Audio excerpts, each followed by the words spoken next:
Welcome back to the Micro Advice Podcast. Today, our spotlight topic is on how to build solutions for your customers with a lasting impact. To better understand this concept, we're here with Chris Slee. Chris is a founder, principal, and chief product officer at AWH, a Dublin, Ohio software engineering firm creating innovative digital products and business clients. Chris, thanks so much for taking the time to speak with us today. It's a pleasure to be on, Jim. I'm looking forward to it. Oh, that's great. I do appreciate hearing your insight. I know when we first met, you really had a ton of experience. And I think you shared with me over your 30 years, you have built about 4,500 different applications. Yeah, So yeah. When you say it like that, it makes me seem a lot older than I feel. But yes, yeah. your age is only a number in your head. There you go. So, given that, I take it you've seen what works well and what doesn't work well when it comes to meeting customers' needs for stickiness or long-term impact. So, Yes. given that, when it comes to a new tool or application, how can builders best engage their customers to really meet their needs right from the start? Yeah, I think the first target that someone who's thinking about either standing up a brand new greenfield application, taking a product to market, those kind of things, is to really understand who is it for. The first hurdle sometimes is to realize I'm not building this for myself, and to realize I'm building this for somebody else, and to really get in that other person's shoes and understand how your product is going to solve a problem for them. And that's the very first sort of boundary to get across. What problem are you solving for the person who wants to use the application? So that takes me to another topic we've been hearing a ton about, which is customer outcomes. And I take it this is a very important topic because a lot of what we see now is focused more on the outcome, the thing they have to achieve versus becoming a feature factory. So any advice that you have seen work well for companies not to become a feature factory, but to focus more on the outcome or desired impact? Yeah, I think one of the issues that we see a lot is people are good to understand. Hey, I'm either trying to solve a problem for a customer, or I'm trying to get the customer to realize a goal that they have, right? So there's this negative thing, like customer has a problem, I'm trying to solve it. There's a positive thing, the customer wants to do something, and I want to provide the capability, from a feature perspective to do that. There's a component in the middle that sort of acts as the basis of those two things, which is friction. Right? We can talk about solving a problem that the customer has in through a digital product, but if the friction is too high for them to solve the problem, they never will. There are many problems that all of us have in our lives that we just don't bother fixing, because the friction to fix them is not high enough, or the friction to get to my desired goal is too high.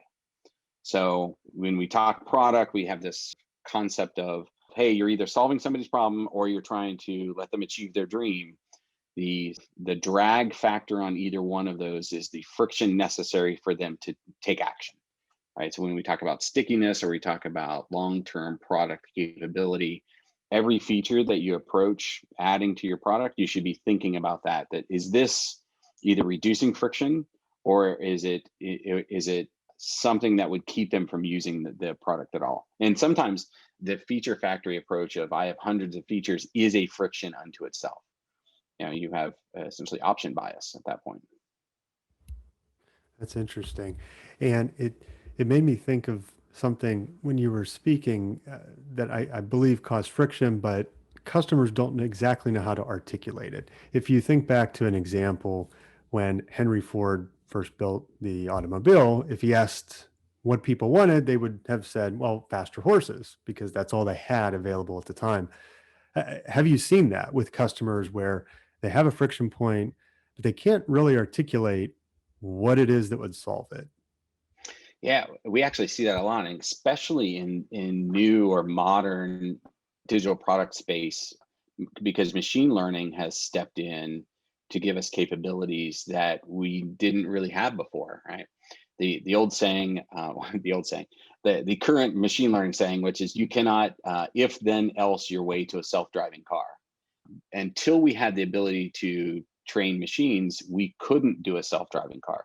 Now we do. So now we look at that same concept being applied to businesses and going, you have a totally new approach. There's a totally new way to deal with solving a problem. Let's experiment with that and take that out to market and see if that really solves the problem for the customer. Because you you now have a Model T available to you versus just a faster horse. Mm, that's interesting. I wasn't familiar with that saying, but it makes total sense. Yeah. The automobile. So with maybe some of the companies that you've seen successfully nail this, what have they done right from the start? And in particular, what have unsuccessful companies done when maybe launching a new product or launching a new project, particularly around just defining their customers?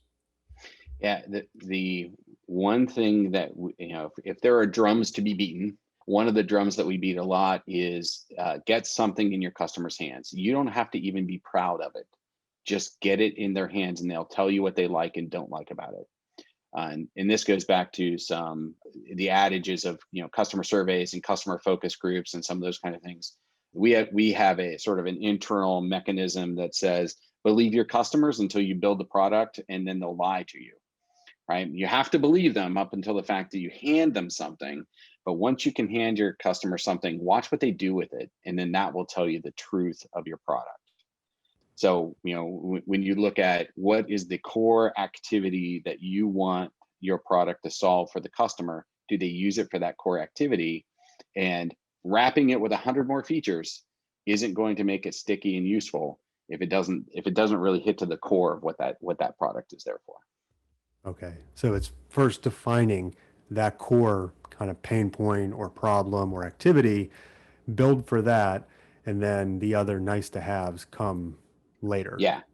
Right. And it's almost the kiss of death when we realize that we have a digital product in the never ending feature cycle where no, we can't let a user see it until it does this other thing. Okay, now we can't let a user see it until it does this other thing. I talked to a user and they said if it doesn't do this other thing, they'll never use it. And it's like, Right. okay, you're just accumulating activities at this point.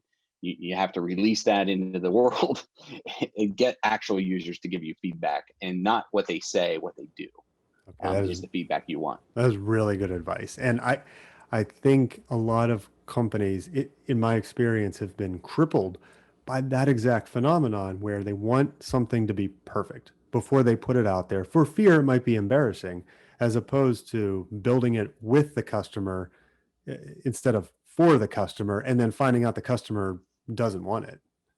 Yeah, and the really good customers, especially for early phase startups and for brand new products in the field, are the customers who are willing that you're willing to tell, hey, this might suck a little bit, but can you work with me on it? And have them mentally invest in helping you make the product better, because those customers in the long run will be champions for you, and they'll also point you in the right direction because it's really solving the problem they want solved. Okay, very good. So, Chris, users operate on a spectrum where you have some novice users, you have some expert users. How do you build something that lasts the entire journey of a user's experience with the product, whether they're new, in the middle, or very well experienced, and keep excited using it? Yeah. So just like the user on your product has to adapt as well. We have a situation that I use sometimes, which is we were building a product for a healthcare company. That particular product had a lot of features because it's in the healthcare space, and there's a lot of things that go into that. But at the same time, as the customer service team and the design team became much more used to the product, they started removing all the guardrails from how an initial user would use that thing, right? So we had this situation where a brand new user is sort of left unattended in a very complex application only because the design and support and development teams became masters of that product. And so it was very hard to onboard a brand new client. But if you could get over that top of the mountain climb that you had to do, the product became very efficient and useful. So as a product design organization, it is the ability to understand that spectrum. That the first time someone logs into this application, they may have domain knowledge of the problem that they're trying to solve, but they don't know how your product is going to do that. To the 50th time they log into your application, they want just the quickest, shortest way to actually get to whatever it is they're trying to do. But you have to understand that that person on day one and that person on day 50 are not the same user on your system. So one of the things you have to do from a design perspective is think through that spectrum of novice to intermediate to advanced user and not build for any one of those right out of the gate, right? Okay, that makes a lot of sense. So you're basically growing and scaling with your customers as they grow and scale using the product. Is that Yes. kind of Yeah. okay? So And that's when new features come in, right? That's when you can start talking right. about, hey, this, and whatever it is on the screen, I need to be able to duplicate this quickly. Well, a brand new user would never think along those lines, but someone who's Mhm. been doing this day in and day out would think of something like that. So just curious, have you seen any instances where the product became too complex because of that, where a crop of new users might not understand how it works because there's been users that have logged in 50, 60, 70 times and the product scaled with that crowd. But then, 5 years later, a new crop of users logs on and uh, they might think, hey, Yeah. this is really, too complicated for what I need. Yeah. In fact, going back to that initial healthcare issue, that this is a real time application that people are using. It's camera based, so they're actually interacting with this thing sort of in real time, right? Once you use the system 5, 6, 7, 8 times, you're just trying to get to the end result. Whereas the first time you use this thing, you have no concept or expectation as to how this is even going to work. So when we come across things like tip screens, like, hey, I'm going to move from one part of the application to another part of the application, and again, this is sort of a real time, camera based system that's interacting with you. Think Zoom, right? As that first user uses the system, and they need guardrails, they need to be told what to do, where to click, what to expect next, what's on the next screen, how they're going to interact with it. But by the time you've done this 5, 6, 10, 20, 30 times, that is dragging you down, and it's very easy for the senior design people and the customer support people to go, let's just cut all that out, we don't need it. Well, no, you don't need any of it, but that person who's just discovering this thing definitely needs Right. those things. Okay. Very good point. Yeah, that makes a lot of sense because you, if you streamline, you might streamline too much where you just tailor to one segment of the customer, not Yes. necessarily customers along their entire journey. Okay. That makes a lot of Yeah. sense. And we don't want to build our applications for the pinnacle most expert user. Hmm. We need to take them into account, but the majority of our users, and if we think of a bell curve, right, the majority of our users are not the pinnacle most expert user. So we need to make sure that when we plan features into that space, that they sort of take that continuum from someone who's never seen this before. And unless you're going to have it, no one has training classes anymore. So this thing has to be pretty self-explanatory to, yep, I've done it 100 times. You don't need to explain it to me. How do you turn all that stuff off? And sort of what is that relationship that your product has with the person that's using it? And what is their relationship and experience with that product? Interesting. Okay. That makes a lot of sense. Particularly simple is better in many Yes. Yeah. cases. So along those same lines, there's the old saying, you can't boil the ocean.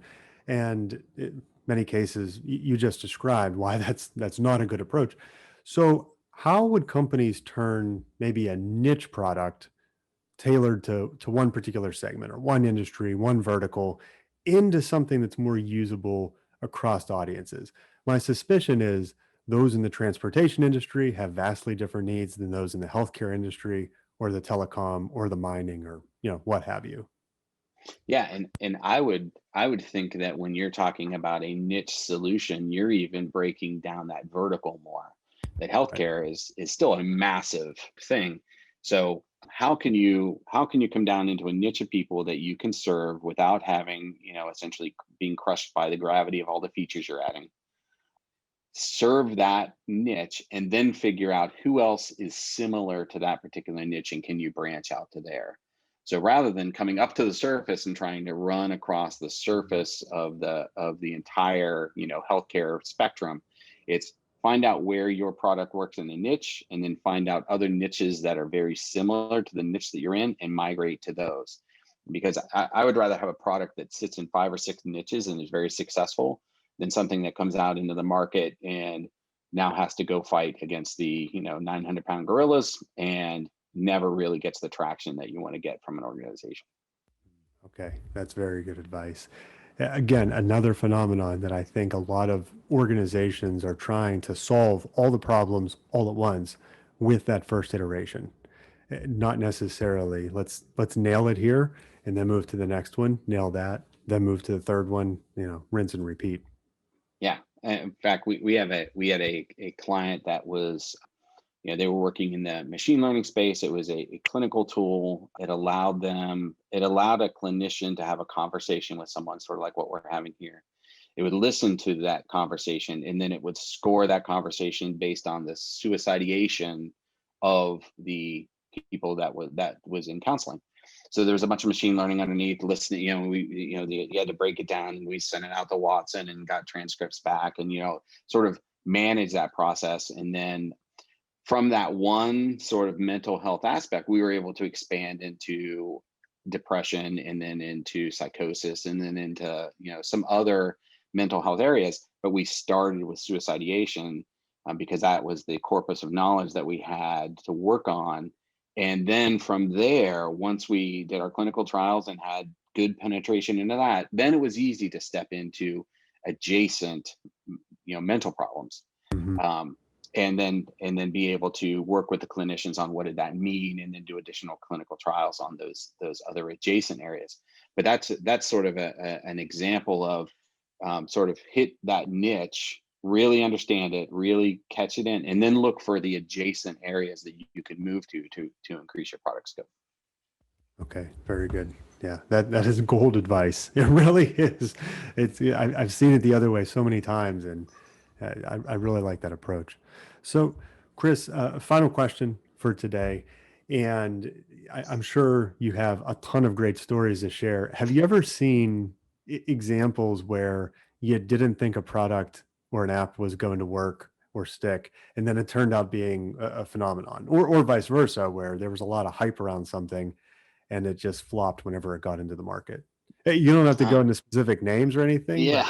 but any, any kind of stories or lessons learned of we should have done this differently, or wow, that was a total surprise. Didn't see this coming. Well, I use this in because it's a personal attribute where sometimes we either emotionally get attached or sometimes we have an emotional disattachment to something. The particular app I'm thinking about right now is in the music industry. It was presented. We worked on this particular app. I didn't it didn't resonate with me. I didn't connect to it because of the genre and sort of the target market and those kind of things. But that app ended up doing amazingly well. And then there are the apps where I am 100% convinced that this thing is what's needed on the planet. And and a lot of times it's not it's about the execution, right? And Right. people come to us all the time and go, "Hey, I have this app, but I want an NDA and I can't tell you what it is." And we end up not doing those only because it's never really about the idea. It's about the execution of the idea, the market fit for that particular idea, the ability to understand your client and go after the client. And yes, there are many times when I've been on both sides of this equation where I'm like, that thing is gold, and it just couldn't go. Or I have personally just not had an affinity for this at product, and it has just taken off and run. And so I've learned in my career that my opinion doesn't matter. So that's sort of the bottom line. Yeah. Well, you think there was, and this is years ago, maybe 10, 12 years ago, I was speaking with a young entrepreneur who was basically was showing something along the lines of what Calendly, the tool Calendly is Yeah, today. And it wasn't that particular company, but it was something along the same lines. And I remember we were talking about, well, how do I find product market fit for this, and how do I get out there and show this thing? And I remember thinking to myself, you know what, we have, we have Google Calendar, we have this calendar, and Microsoft Outlook calendar. Why would anybody need this? This is one of those things that it's going to be really small niche, nice to have. And over time, I mean, you look at how big Calendly is today and how many yeah, people use that for booking particular events. It's amazing. So exactly. totally Yeah. unexpected, but it's And interesting. well, I mean, even look at Zoom. Right. Zoom was an also ran to Cisco and some of the other ones Hmm. until the pandemic happened, and Zoom just happened to become the de facto standard, Right. right? Yeah. And it was like, okay, everyone uses Zoom now. Yeah. There you go. I completely understand. So, oh, that's incredible. Chris, thanks so much for taking the time to speak with us today. This is sheer gold level advice and guidance around product launches. And I'm sure many, many, many hundreds or if not thousands of companies can benefit from hearing this. So thank you. I appreciate your time and having me on. This has been fun. Absolutely. And thank you all for listening. If you have any thoughts on a customer experience podcast, please feel free to find me on LinkedIn or send me an email at info@microadvisors.com. As always, feel free to subscribe. You can find us on iTunes, Spotify, and here on YouTube. Thanks again. Have a great week. See you right back here, same place, same time next week. Bye now.